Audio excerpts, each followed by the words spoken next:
This video will be about shrimping, its application when we're being pinned by somebody or we're in a scenario where we are looking to utilize an angle to move into a position where we can control them better. First off, shrimping on its own, there are multiple types of shrimping. Most basic variation of shrimping, starting off lying on our backs. We're going to look to post one of our legs on the floor. Whatever side we're posting that leg on the floor, foot up next to our butt, we're going to turn opposite that side. Right?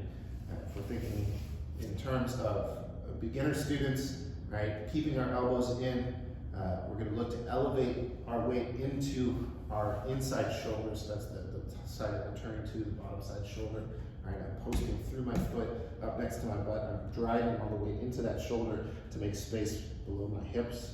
Right, now the extension of this leg at the same time that I'm crunching, so I'm pulling my abs in, I'm pulling my butt back, extending my leg is what's going to send my hips back in a way, right, bringing my hips up in line with my shoulder.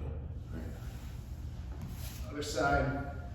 I'm going to turn onto my shoulder, opposite side foot up next to my butt. We bridge all the weight into said shoulder. All right, the hips move back as my stomach crunches. Right, as I extend that leg, and I drop myself butt down next to my shoulder, on the same line as my shoulder.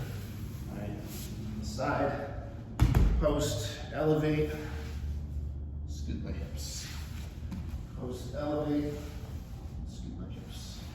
All right, and so now, this in a live scenario or a drilling scenario, you're often not going to put yourself into a place where you have to shrimp quite this far, right? Say for instance from side control, right? I don't have to move myself all the way to where my hips and my shoulders become aligned, right? But I do have to follow these same principles of posting my foot next to my butt, trying to turn into the shoulder that I'm going to drive my weight, and lifting my hips up off of the floor, right? If I don't do this, if I'm flat on my back, if my butt is flat on the floor, right, and my feet are away where I'm taking away from my hips, right, my shrimp is going to be worthless. It's not existent. It's not a shrimp anymore, right? So instead, I'm turning, right? I'm looking into the direction I'm trying to move away from. Right? I'm driving my hips away. I'm doing that same crunch. I'm pulling my butt back in order to make that space for my knee to come through. All right? So when we're doing this, a shrimp, for instance, from a side control position, right? I have to establish frames first, obviously, going over that in another video, but putting my foot next to my butt is important. Turning onto my side is even more so. Lifting my hips up off of the floor is going to make it much easier for my hips to move. Right? I'm not dragging my butt across the floor. I'm not bridging into infinity trying to push my partner off of me. Right? I'm just moving myself up far enough to scoot my butt back to drop knee and elbow together. Right? And now the same thing if, for instance, we're in a guard. Let's turn this way. Right.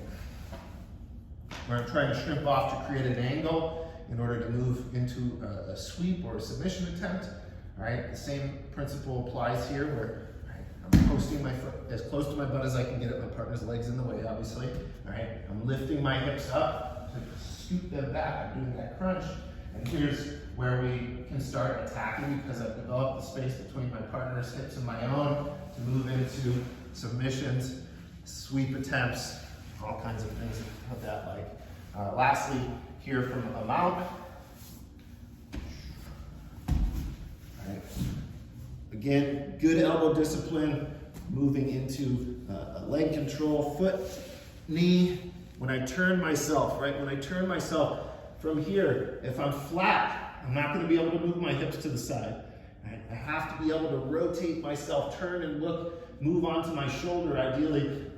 This can be done with some ease.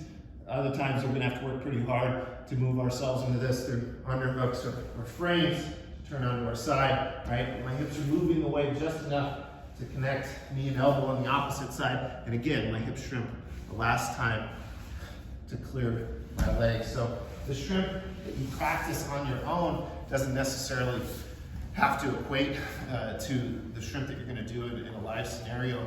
Right? You can practice multiple types of shrimps. The big shrimp though, just getting the principles behind that large shrimp, moving your hips back in line with your shoulders, keeping your butt up off of the floor, putting your weight into your inside shoulder, right? Turning on your side. Those principles still apply in the scenario when you don't have to move as far, right? It's when we start patterning this behavior of staying flat on our backs, right? Bridging and just moving back into the same position where you're flat and your butt is on the floor, right? That's when you're gonna have